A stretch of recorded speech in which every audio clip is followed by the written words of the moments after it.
Hey friends, thanks for joining me here at Non-Toxic Home. I wanted to briefly share with you today about lion's mane. Lion's mane is something that I've taken for quite some time, years in fact. I take it primarily for EHS, for electromagnetic hypersensitivity syndrome, which is a manifestation of mast cell activation syndrome.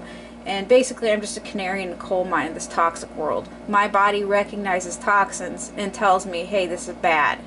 You need to get away from it. So that's the gist of the situation for my body, and it has been the case for quite some time. I wanted to share with you that you can grow your own lion's mane. This is the best option, the healthiest option. A lot of places use latex gloves in regards to their lion's mane. A lot of lion's mane is sourced out of China. Even if it's processed in the United States, it's often sourced from China. Now, I used to buy from Market Wagon, from a local mushroom farmer. For some reason they're not on Market Wagon anymore. I will link to Market Wagon below. I think I have a code or something, or a link for a discount, and Market Wagon has expanded. We order groceries from Market Wagon ourselves, but you need to contact them if you're chemically sensitive and ask them not to spray or sanitize your bags, because otherwise your stuff will end up contaminated, by the way. As far as chemicals and fragrance goes. But these kits I've used for years. I buy them on Etsy. I think it's J&S mushrooms or something like that. I will link to them below. Typically you don't have any growing out of the top. Recently I ran out. I'm not going to go into why I ran out of lion's mane, but I ran out and we really needed growth ASAP. Because this is essential for me. Lion's mane is absolutely essential for me. I take lion's mane daily, regardless. I also take lion's mane if I know that I'm going to be exposed to radio frequencies, like if, for example, our electric co-op is doing work up by the road, then they of course have their stupid slave devices on them, and so, you know, I need to take lion's mane prophylactically in that case. And then I also take it, for example, occasionally a neighbor will have his dog unintentionally running across our property, and he'll run across our property as well, which means I'll be exposed to the radiation from his cell phone, his slave device, and so then, you know, I'll take it. And then also if I have chest pains, heart palpitations, manifestations for me of exposure to radio frequencies, which are unavoidable on this earth as it is, generally speaking, unless you are in a Faraday cage, then I'll take it in that case as well. And it's about not that much. I used to dehydrate it and then word around in my Vitamix dry goods container. I no longer do that because and then sometimes I put it in capsules as well. I don't do that anymore. I do dehydrate it. I bought a dehydrator a couple years ago for about $200. It's all stainless steel from a web store. It's an amazing deal. I've saved so much money using that dehydrator. But you can also use what I'll link to below. There are air dehydrators. You can hang it up, and you can get it on Amazon. Get them on Amazon, eBay, etc. I think they're made of polyester or something. And you can air dry your lion's mane as well. I did that for years. Too. Now I just dehydrate it typically in my dehydrator, and then, but you can air dry dehydrate as well. And if you're completely broke, then you can dehydrate them on a plate if you got to. I've done that as well myself. And then after they're dehydrated, I just put them in a glass jar. I do have a video up on DIY desiccant packs, desiccant packs for life. I'll link to that below. And so I put a desiccant in there just in case there's some moisture inside still, and then I just take a small bite, about that much, chew it up. It doesn't taste good in my opinion. Some people like the taste of lion's mane mushroom.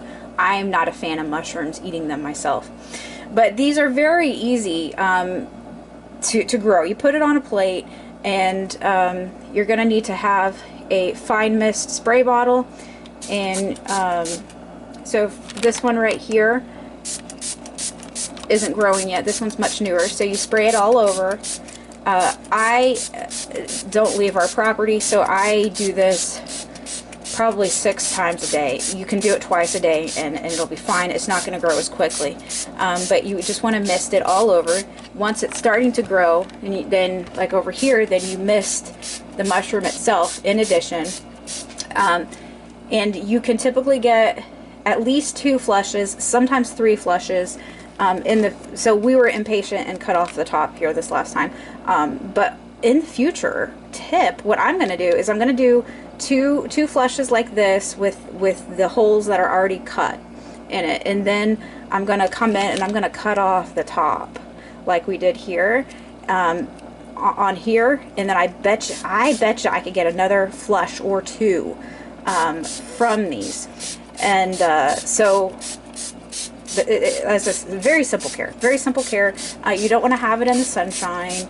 I know that some people say it's very easy to make these kits. I don't know how to do it. You know, you do it. If you want to do it, do it. So I'm going to show you how to harvest here. It's very simple. This is a good size for me. I like this size. You can harvest smaller. They only get so big. So there, I just gently twist, and there you go. And then I will slice this up. I'll put it in my dehydrator, and I'll be good to go. And that'll be my medicine. Lion's mane is also an adaptogen. That means that it helps a variety of things in your body. Because I was in a pinch, I do have 2 capsule-based options as well that I'm going to share with you. I'll link to them below. I don't have the brands on here because I don't bring the bottles themselves in. This one is 10 mushroom complex. It has lion's mane in it. Neither one of these seem as effective as the lion's mane that I grow myself, quite honestly. But I'll have links to everything below. And then also this vertigo support. This has some other things in it. I'm trying to remember. Lemon balm. It has lemon balm in it. I can't remember what else is in it, but it has lion's mane in it.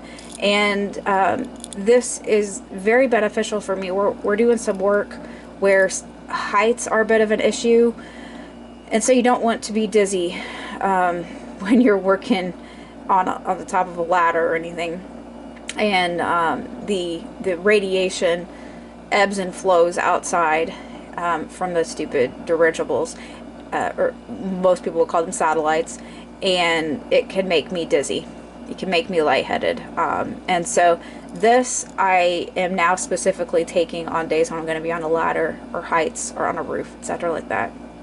And this, it surprised me, honestly. I'm still surprised as to how helpful this is. If you experience vertigo for some reason, I would recommend trying this. I don't think it's cheap. I actually got it for free via Amazon Vine, but I'm surprised. I would try this. But you know, the 10 mushroom complex is helping as well. Now brands, they don't use latex gloves. They do have lion's mane, but these aren't U.S. source lion's mane. There is an Etsy seller that I'll link to below that they wild forage their mushrooms. Unfortunately, their stock can be low. They're pretty high demand as far as their products go. But I'll link to them below because they don't use latex gloves. They're real nice folks. And I can't remember the name of their company. But they're wild foraged mushrooms. And they are definitely high quality mushrooms. Definitely not from China, that sort of thing. So hopefully this has been beneficial to you. Be sure to subscribe to our free newsletter, and stay non-toxic. Non-toxic out.